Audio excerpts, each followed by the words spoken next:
Hello everyone, आज है 8 अक्टूबर और आज इस वीडियो में हम बात करने जा रहे हैं एनएमडीसी लिमिटेड के बारे में। देखिए, सरकारी कंपनी है ये और पिछले कुछ दिनों में ना बहुत बेहतरीन तेज़ी इसने दिखाई है।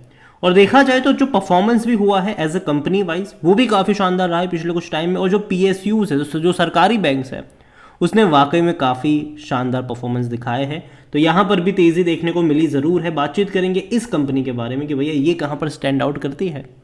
देखिए, वीडियो को शुरू करें उससे पहले अगर आपने अभी तक चैनल को सब्सक्राइब नहीं किया है तो प्लीज़ अभी इसे सब्सक्राइब कर लीजिए, क्योंकि आगे भी बहुत सारे वीडियोस हैं जो आपको काफ़ी ज़्यादा हेल्प करेंगे। तो 145 रुपये का शेयर है एनएमडीसी का और पिछले एक महीने में अगर आप देखोगे तो 2.5% की तेज़ी है। 136 पे गया था, बड़ी तेज़ी बनी, 150 पे गया, बाद में वापस करेक्शन बने, वापस अटेम्प्ट करा, वापस अभी थोड़ा बहुत करेक्शन चल ही रहा है। एक साल में 7% का ग्रोथ है। लेकिन देखा जाए तो जो इसका लोअर लेवल था वो 100 रुपए का था, वहां से बेहतरीन तेजी पकड़ी थी, बाद में लंबे समय तक कंसोलिडेट किया, 104 रुपए के करीब गया था। और उसके बाद जो पहिया घूमा है ना इसका जुलाई महीने में, जुलाई महीने से जो इसका पहिया घूमा, जुलाई, अगस्त और सितंबर 3 महीने में 104 रुपए का शेयर 150 पे चला गया।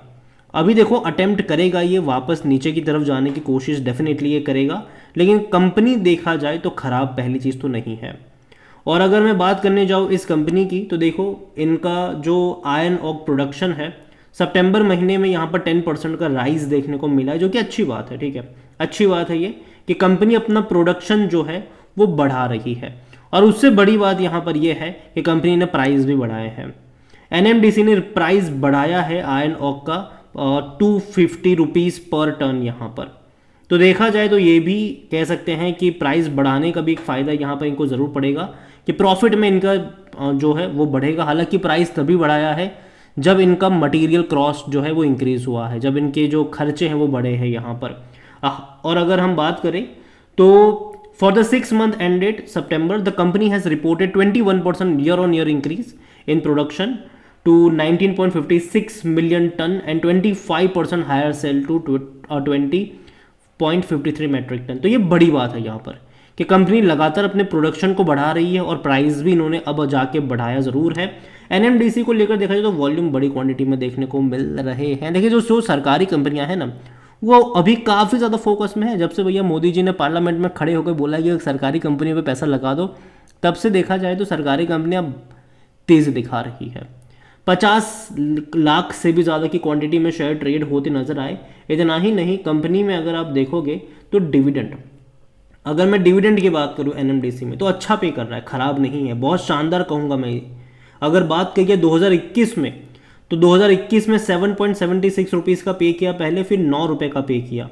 22 में एक ही बार पे किया था लेकिन 5.73 रुपीज़ का इन्होंने पे किया था। और 23 में 2 बार पे किया और अच्छा पे किया है ये, 3.75 और 2.85। देखिए, 150 रुपये का प्राइस आप अभी देख रहे हो, वरना अब तक 100 रुपये के आसपास ये झूले खा रहा था। 3 महीने पहले की अगर मैं बात करूँ तो 100 रुपये के आसपास ये अटका हुआ था। तो अगर 100 रुपये का शेयर आपको साल भर का 6 रुपये 7 रुपये का भी अगर आपको डिविडेंड पे करता है तो ये आपकी बैंक एफडी जितना डिविडेंड हो गया है यहाँ पर, ये आप मान के चलो। और बाकी शेयर प्राइस में जो तेज़ी आ रही है वो तो अलग से यहाँ पर देखने को मिलती है।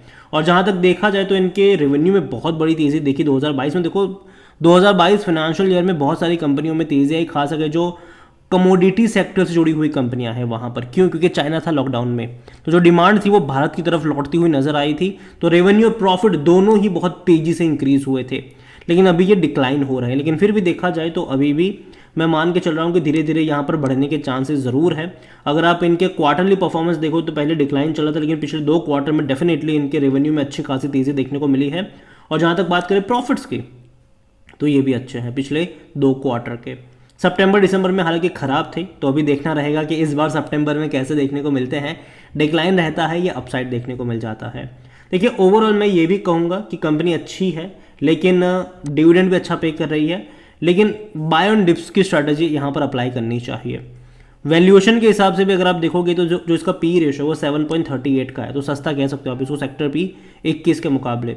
और 82% एनालिस्ट जो है वो खरीदारी करने की यहाँ पर बात कर रहे हैं। और जहाँ तक बात करिए शेयर होल्डिंग की तो देखो सरकारी कंपनी है, प्रमोटर यहाँ पर गवर्नमेंट ही है। तो 60.79% की जो प्रमोटर है वो यहाँ पर गवर्नमेंट है। और यहाँ पर बड़े बड़े फंड हाउस बड़ी क्वांटिटी लेकर बैठे हैं, चाहे म्यूचुअल फंड 6.70% हो, चाहे डोमेस्टिक 11.30% हो, चाहे FIs यहाँ पर 6.98% हो। इसके अलावा रिटेल और अदर की मिलाकर बनती है 14.21%, जिनमें से रिटेल इन्वेस्टर 10.53% की होल्डिंग लेकर बैठे हैं। तो देखा जाए तो प्रमोटर के पास अच्छी खासी क्वांटिटी है। इसके अलावा बड़े बड़े फंड हाउस का भी बहुत बड़ा पैसा जो है वो यहाँ पर लगा हुआ है। तो देखिए कंपनी खराब नहीं है, कंपनी अच्छी ज़रूर है। अगर आप इनकी वेबसाइट पे चले जाओगे तो कंपनी भैया मार्केट लीडर है यहाँ पर, अगर आपको पता हो तो।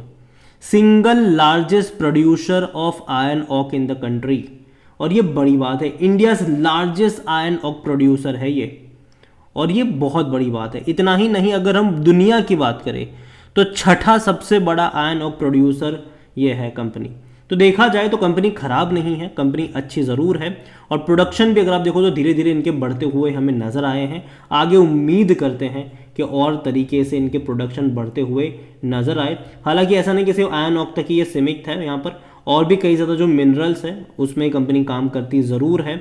यहाँ पर अगर हम देखेंगे तो has been involved in exploration of wide range of minerals including copper, rock phosphate, lemon